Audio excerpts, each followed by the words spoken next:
She traded herself for shelter, but the scarred rancher gave her a home and a future she never dared to dream. Willow Creek, Wyoming Territory, December 1881.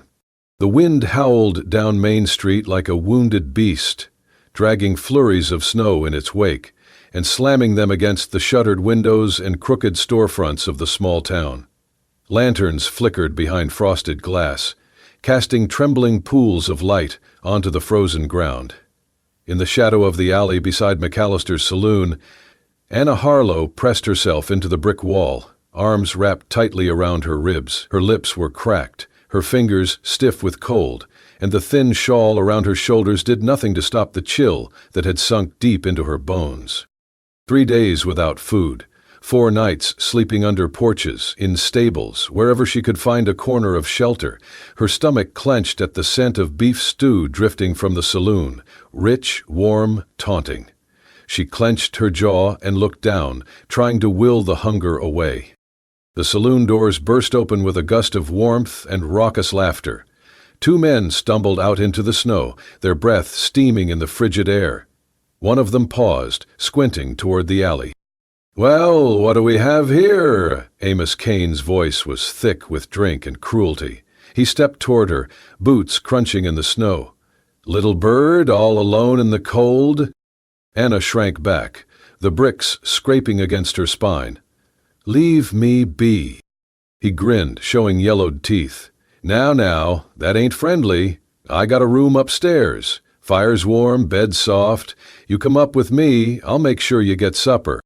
"I said no," she whispered, though her voice trembled. "You sure?"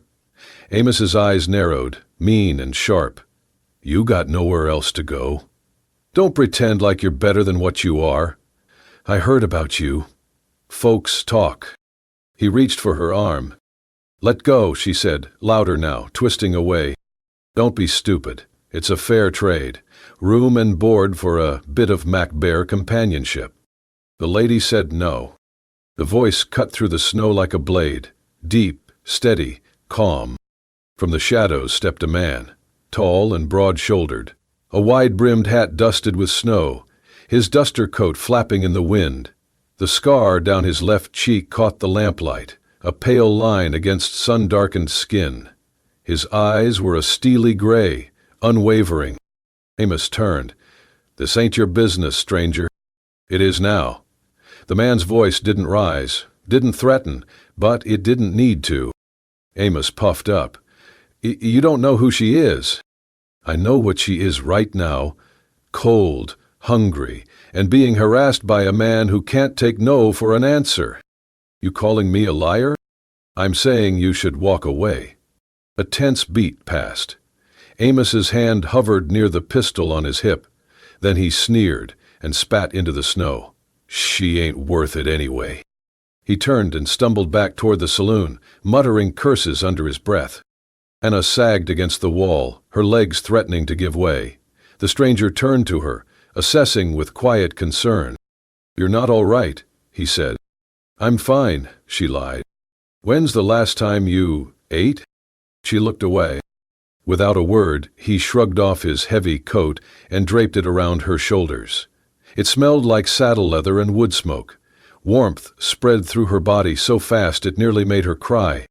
Why are you helping me?" she asked. "Because someone should." He held out a gloved hand. "Name's Jacob Thornton. I own a ranch outside of town." "Anna Harlow." "I know. Folks have been talking about you. But I watch people for myself. I've seen you trying to find honest work, seen you turn away from men like Amos. What's your point?" "My point is, I need someone to cook, clean, keep the house running. It ain't fancy, but it's honest. Room, board, wages." She stared at him. "What's the catch?" "No catch, just work. And maybe a chance to start over." Snow fell silently between them. Anna's hands clutched the coat tighter. "You trust strangers that easily?" she asked. "Not usually," Jacob replied. "But you don't strike me as the kind of woman who lies about the shape she's in. You hungry?" "Yes," she whispered. "Then let's get you fed." He guided her toward the wagon parked at the end of the street. She hesitated, then climbed aboard. As he snapped the reins and they rolled out into the storm, Anna glanced back once at the dim light of the saloon. She had traded her pride for survival, but something told her maybe this time she might be trading it for something more. The snow thickened, muffling the sound of the wagon wheels as Anna sat beside Jacob Thornton on the narrow bench. She clutched his coat tighter around her shoulders, bracing against every jolt in the frozen trail. The silence between them was long and uneasy. She glanced at him. His jaw was set, reins firm in his hands, snow gathering on the brim of his hat. He had not spoken since they left town, save to help her into the wagon. Anna broke the quiet. "How far is your ranch?" 2 hours, in good weather. Might take longer tonight. The horses snorted, breath rising in thick clouds. She rubbed her stiff fingers. "Do you live alone?" "For a while now." "No wife?" "No." His answers were short, but not cold. Still, she did not trust easily. In her experience, men expected something in return. "What kind of work do you need?" she asked. "Cook. Clean. Keep the place standing." "That's all?" "That's all." She studied his profile. No hunger in his gaze, no slick charm, just quiet steadiness. It unsettled her more than anything. "You said it's big?" "Bigger than most. My grandfather started it. My father built it up. I'm just trying to hold it together." Silence returned. Anna looked out at the vastness. Snowy hills, bare trees, mountains standing watch in the distance. "I didn't expect so much space," she murmured. "Most folks don't. Wyoming's got plenty." They crested a ridge, and the land opened up to reveal the ranch. A 2-story house with a slanted porch, a barn leaning slightly, and several snow-covered outbuildings. Smoke curled faintly from the chimney. "That's yours?" Jacob nodded. "Needs work, but it's solid." He pulled the wagon up to the porch and jumped down. When he helped her off, his touch was warm and steady. She flinched, but he stepped back, giving her room. Inside, the house was cold but not empty. Dust lingered and the furniture was worn, but there were signs of life. Photos on the mantel, boots by the door, a quilt folded neatly on a chair. "Your room's upstairs, second door on the right." She climbed slowly. The room was small but clean. A single bed, a wooden chest, and a window facing the mountains. A handmade quilt covered the bed in soft, faded color. Anna sat on the edge, running her fingers along the stitching. It had been so long since she'd had a room with a door she could close. Downstairs, she heard the crackle of fire. The scent of coffee soon followed. When she came down, Jacob handed her a mug and slid a plate across the table. Bread, butter, cold ham. Simple, but real. Her hands trembled as she took the mug, the warmth almost too much. "You didn't have to do this," she said. "Maybe not, but I wanted to." They ate in silence, and for once she did not feel the need to explain herself. Afterward, Jacob leaned back. "There's something I should say. Folks in town will talk. About you being here. About me being a bachelor." Anna's spine tensed. "I figured. They'll whisper, say you're trading favors for shelter." She swallowed. "They already do." He met her eyes. "Whatever they say, it doesn't change anything here. This is your home now, for as long as you want it." "Oh." The word rang in her like a long-forgotten bell. She looked down. "You don't know what I've done. What might follow me." Jacob's voice was quiet. "I don't need to. I know you needed help. I know you said yes when you could have said no. That's enough." The wind howled outside. But inside, for the first time in a long while, Anna felt something stir deep in her chest. Hope. Life on the Thornton ranch settled into a rhythm. Each morning, Anna rose before the sun, wrapped herself in the heavy shawl Jacob had given her, and lit the stove in the kitchen. She swept the floors, washed dishes, and attempted simple meals: porridge, boiled eggs, strong coffee. But on the third morning, while cooking bacon and eggs, the pan hissed and spat. Her sleeve brushed the stove's edge and caught fire. She screamed, stumbling back. The door slammed open. Jacob ran in, grabbed the water bucket by the hearth, and poured it over her. The flames sputtered, leaving her soaked and trembling on the kitchen floor. I am sorry," she whispered, breath shaky. "I cannot even cook breakfast." Jacob crouched beside her, his voice low. "You're learning. That stove's tricky. Just takes time." He handed her a towel. No scolding, no judgment. Over the next hour, he showed her how to read the flames, adjust the dampers, and find the stove's hot spots. His voice was calm, his hands steady as they guided hers. Anna watched him closely, not just the lesson, but the way he moved, spoke, taught. Every action was respectful, deliberate. He treated her with a patience that unsettled her more than cruelty ever had. That night, she returned to her room and found a bundle wrapped in brown paper atop her quilt. Inside were 2 new pairs of woolen stockings, a heavier shawl, and a note in Jacob's handwriting. "Thought you might need these, with the cold coming in." Days later, when the sugar ran out, she found a jar of honey tucked neatly in the pantry. On the table near the window, a stack of books had appeared, worn novels, a slim poetry volume, and a travel journal with pressed flowers between the pages. He never mentioned them, but each offering spoke more than words. Jacob thanked her after every meal, even the burnt ones. He always wiped his boots before stepping inside. Quietly, without asking, he fixed the squeaky stair, the loose hinge on her window, the broken drawer in the kitchen. One evening, after supper, Anna wandered to the barn and found him kneeling beside a calf, wrapping its leg in a salve-soaked cloth. "You're good with them," she said. Jacob glanced up. "Animals don't lie. They tell you what they need, and they don't judge." She took a step closer, drawn by something unspoken.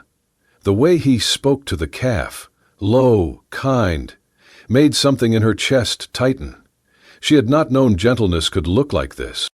Later that week, while dusting the parlor, she found a photograph tucked behind a row of books. A young woman with bright eyes and dark curls leaned into a younger Jacob. Both smiled, like they believed the world would always be kind. She had just picked it up when his voice came from the doorway. Her name was Laura. Ada turned quickly. "I am sorry, I wasn't trying to pry." "It's all right." He stepped in, his face unreadable. "I put it there so I wouldn't see it every day. But I couldn't hide her either. She was beautiful." "She was," he said quietly, taking the photo from her hands. "We were supposed to be married. She died the winter before, fever." Anna said nothing. There was nothing to say. She believed in second chances, Jacob added. She thought no one should be judged by their worst mistake. Anna studied him, the scar, the steadiness, the quiet grief behind his eyes. "She must have loved you deeply," she said.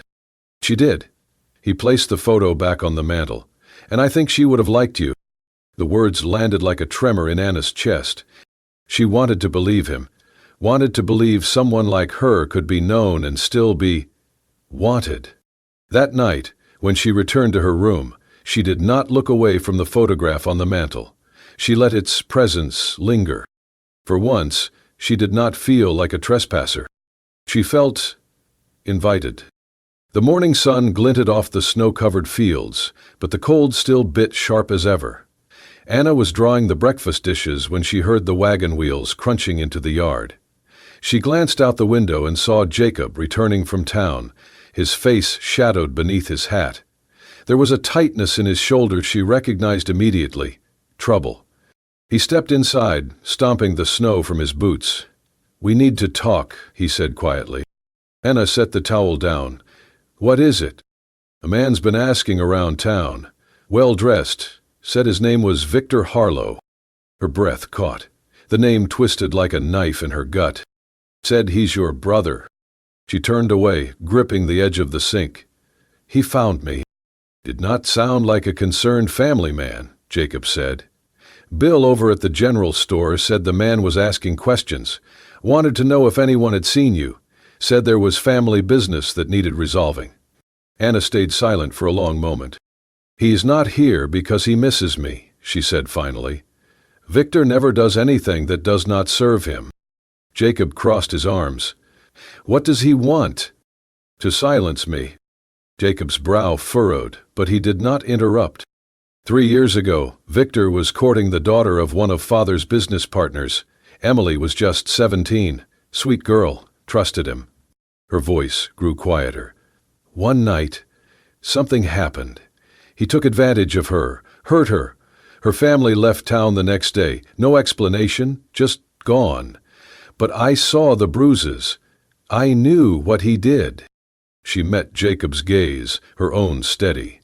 I told Father. But Victor had already spun his lies, said Emily was hysterical, unstable.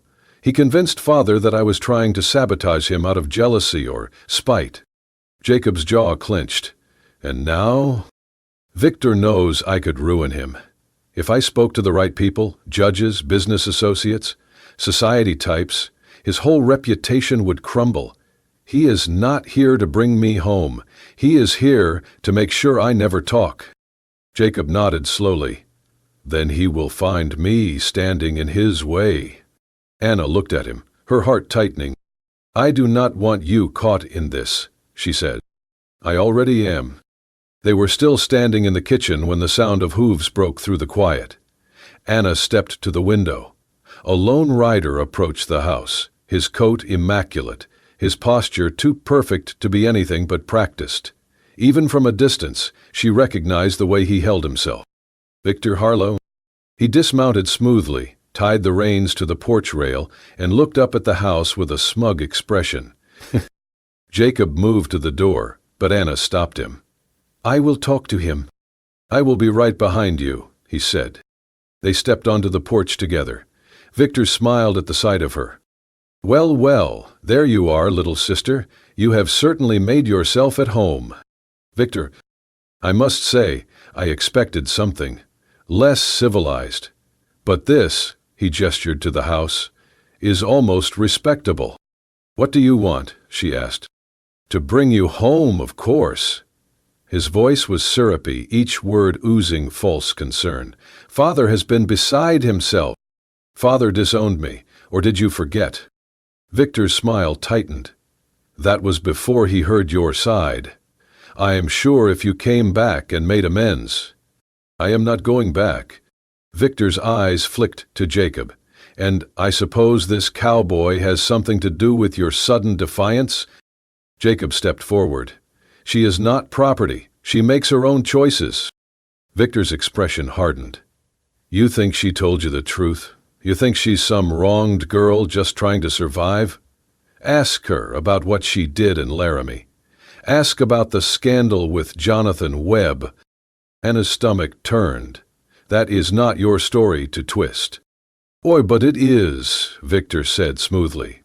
See, it is your word against mine, dear sister, and you are already running from one mess. How many more before this man here realizes what you are? Jacob's voice was calm but edged with steel. She does not owe you anything. You are not welcome here. Victor's gaze sharpened. Careful, Thornton. You think this ends with a warning? I always finish what I start. Then start walking, Jacob said. Victor's eyes lingered on Anna, a flash of something dangerous passing through them. This is not over. He turned, mounted his horse, and rode away, the wind swallowing the sound of hooves. Anna stood frozen on the porch, her heart racing, cold despite the sun. He's not done, she said softly. Jacob placed a steady hand on her back. Neither are we. The wind had stilled, but the cold cut sharper than ever. Snow crunched under Victor Harlow's polished boots as he approached the porch, a folded paper in one gloved hand, 2 men watching from the gate. Immaculate in a dark coat and gloves, he radiated confidence.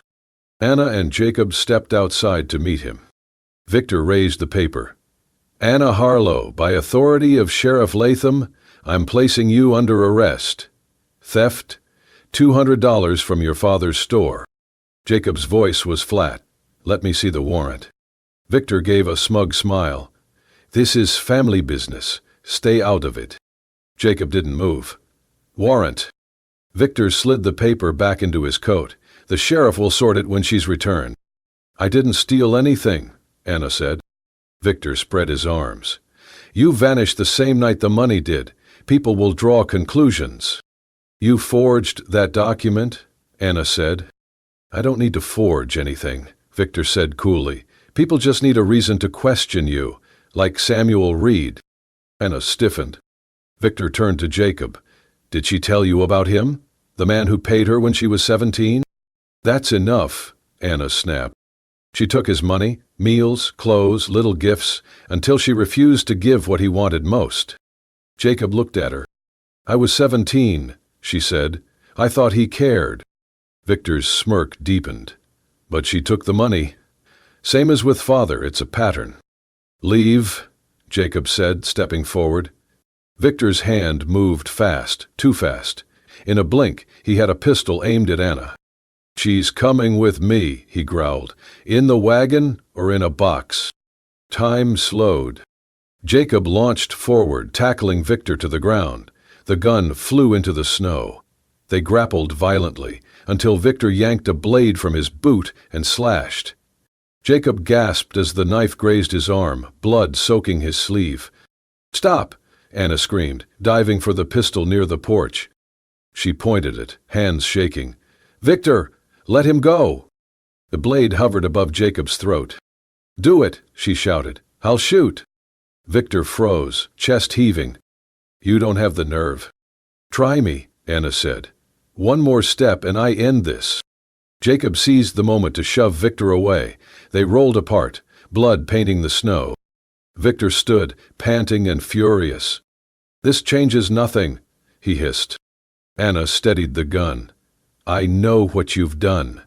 The missing funds, the forged contracts, the land stolen in father's name. Victor paled. You're bluffing. I watched you. I remember every deal you thought no one noticed. He looked toward his men at the gate, then back at her. No one will believe you. You're a runaway with a ruined name. I believe her, Jacob said, now on his feet, blood on his sleeve. He moved beside Anna. She was a child. Someone used her trust. That makes her a victim, not a criminal. You don't get to define her. Anna's hands steadied. Something in her heart locked into place. Leave, she said. Victor hesitated. If you ever come near me again, I'll tell everyone, and I won't be alone. Victor's lips curled. You'll regret this. No, she said. Not anymore. He stepped back, brushed the snow from his coat, and turned. Without another word, he mounted his horse and disappeared into the trees, his men following. Anna lowered the gun, breath uneven. Jacob looked at her. You're shaking. You're bleeding, she replied. He gave a faint grin. You should see the other guy. She laughed, raw and shaky, but real, and for the first time she felt tall, not because of the weapon in her hand, because someone finally believed she was worth standing beside. The snow had begun to melt around the edges of the Thornton ranch, but inside the air felt heavier than any winter storm. A knock came just after sunrise. Jacob stepped outside to retrieve the telegram, and when he read it, his face darkened.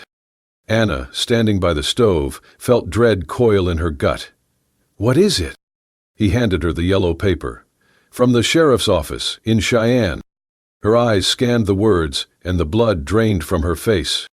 Victor had filed formal charges. He now claimed she had stolen $500, more than double the original accusation. 3 witnesses had signed sworn affidavits claiming to have seen her take the money from her father's store. Anna sank onto a chair. He is escalating. He knows I am not running. So now he is trying to bury me. Jacob crouched beside her. He's bluffing. No, she whispered. He is building a noose with forged rope and daring me to call it false, and people are going to believe it. We will fight it. With what? Victor has money, lawyers, connections. I have a past people whisper about, and a brother who wants to see me disappear. You have me, Jacob said. She shook her head. I cannot let you destroy your life over this. If he drags you into this, he will ruin you too. Jacob stood slowly, took her hands in his, and met her eyes. I love you. The words came without hesitation, quiet but clear. I did not expect it, he continued. Did not want it, even. but it is the truth. I love you, Anna Harlow." Tears stung her eyes. "You cannot." He smiled faintly. "Too late for that." She looked away. "If you knew everything about me, what I've done, what I've survived, you would not say that." "I know enough. I know you are brave. I know you are kind. I know you cook better than I do, even if the stove hates you. I know that this house became a home the day you walked through the door."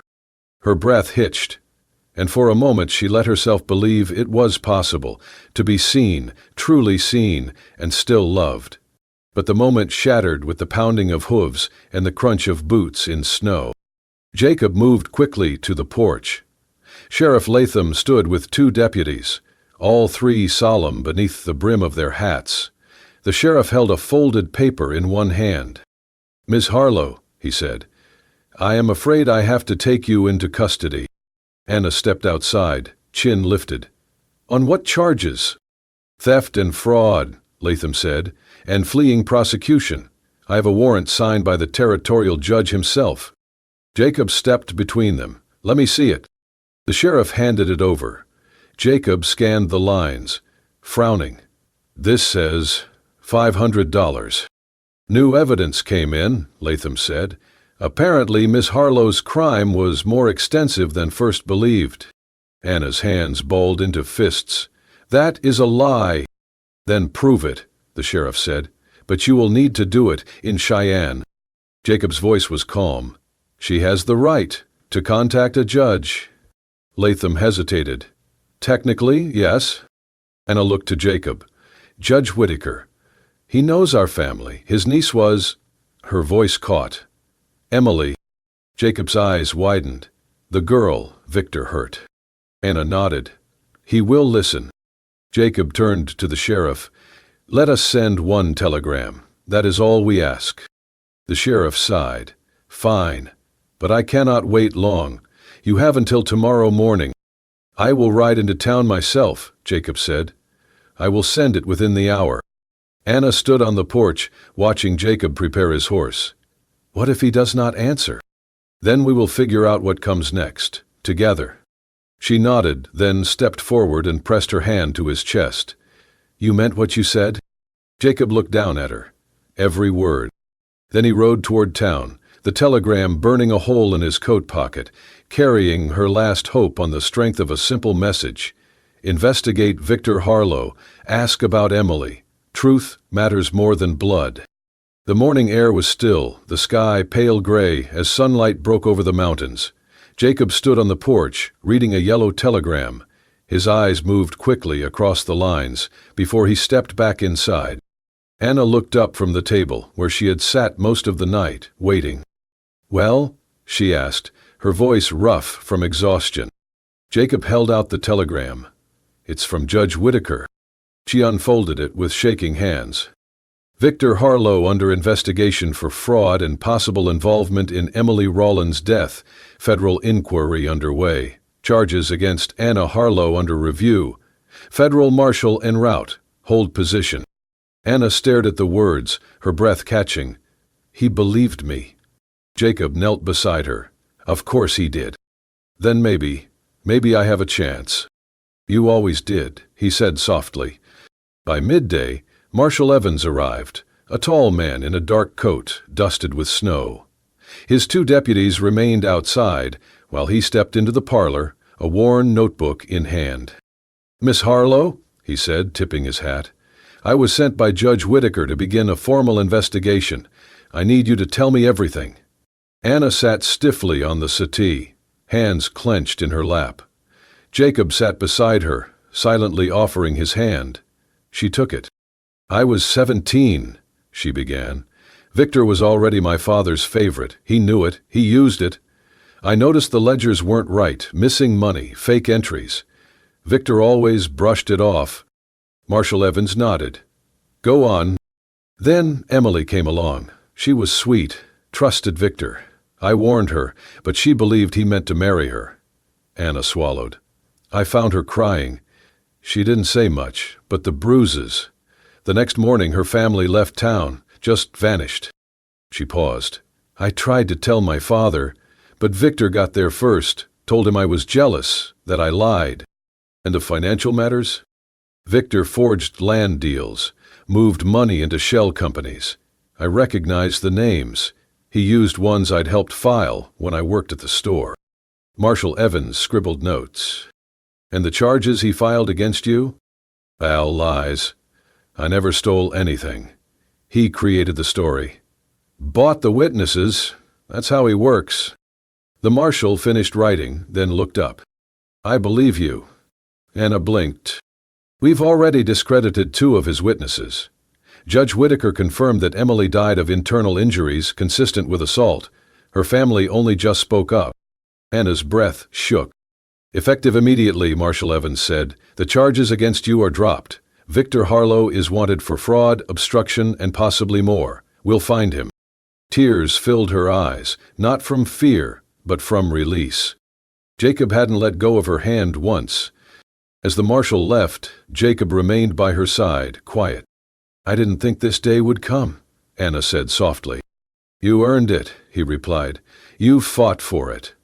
I couldn't have done it alone. You didn't have to. She turned to him. You never asked me to explain. Never made me feel like I had to. He reached out and touched her cheek, brushing away a tear. I see you, Anna, not who they say you are. Just you. Outside, the wind stirred gently. But inside the house, the silence no longer felt heavy. Anna leaned back, still holding his hand. The past hadn't disappeared. But it no longer defined her. Not here. Not with him. The sun rose brighter the next morning, casting golden light over snow-dusted fields. Birds returned to their song, and the chill that had gripped the land for weeks began to ease. For the first time in a long while, Anna Harlow felt the air in her lungs belonged solely to her. The past hadn't vanished, but it no longer held her hostage. Jacob stood on the porch, coffee in hand, his injured arm bound beneath his coat. When Anna stepped outside, he turned to her with a soft smile. You slept, he said. For the first time in days, she replied. They stood in silence, watching the sky shift from amber to blue. Jacob set down his mug. I've been thinking about everything we've faced and what comes next. Anna held her breath. I built this ranch to last, for a family, for a future I didn't think I'd have again. But then you came. He knelt, drawing a simple silver band from his pocket, braided, worn, honest. Anna Harlow, he said, will you marry me? Her heart surged. Once, she had traded dignity for warmth. She had walked through snow and shame with only grit to keep her upright. Now, a man knelt before her, not to save her, but because he saw her strength. Yes, she whispered. Then firmer. Yes, Jacob Thornton. He slipped the ring onto her finger and embraced her, not desperate but grounding. Real. Later that week, a letter arrived. The handwriting was unmistakable, precise, formal, a bit cold. Anna held it for a long moment before breaking the seal. My dearest Anna, I write with more shame than a father should ever carry. Marshall Evans came to me last week. He showed me everything, Victor's lies, his crimes, and the pain I caused by believing the wrong child. I have no excuse. I should have listened. I should have looked beyond pride. I failed you. If you can forgive a foolish old man, I'd like to see you again. Not to bring you home, but to know the woman you've become. I will not interfere with your life. I only hope it's one of peace and love. Your father, Nathaniel Harlow. Tears blurred her vision as she read it again. Jacob found her in the parlor, the letter against her chest. He wrote, she said, he finally sees it. Jacob took the letter, read it quietly, then placed it gently beside Laura's photo on the mantel. You can go to him, he said softly. I don't want to leave, not now, but maybe one day. When you do, he said, you won't go alone. Spring began to stretch across the land, melting snow, green sheets breaking ground, birds nesting beneath the barn's eaves. The ranch came alive again. Anna and Jacob worked side by side, mending fences, planting vegetables, repainting the porch. They laughed more easily, made plans without fear, One evening, as dusk painted the sky in pink and lavender, they stood on the porch together. Anna leaned in to Jacob, his arm warm around her shoulders. "Do you ever wonder," she asked, "what would have happened if I went with Victor that night?" Jacob thought for a moment. "I think the snow still would have fallen, and the wind still howled, but this porch would be empty, and I'd still be waiting for something I didn't know I needed." Anna smiled, eyes on the horizon. "This place, it's more than shelter. It's home." They stood together as the last light faded beyond the hills. The storm had passed, and in its place, hope. A new season, a new life. Together. And so, from the biting winds of winter to the soft promise of spring, Anna and Jacob found what many spend a lifetime searching for, a love built not on perfection, but on truth. Not on escape, but on home. In a land where the storms never asked permission, and the past never fully let go, they chose each other anyway. Because sometimes, the bravest thing you can do is stay. If this story moved you, don't forget to subscribe to Wild West Love Stories, where every week we bring you timeless tales of love, loss, and redemption from the untamed heart of the American frontier. Hit the bell so you never miss a story where bullets missed, but hearts didn't.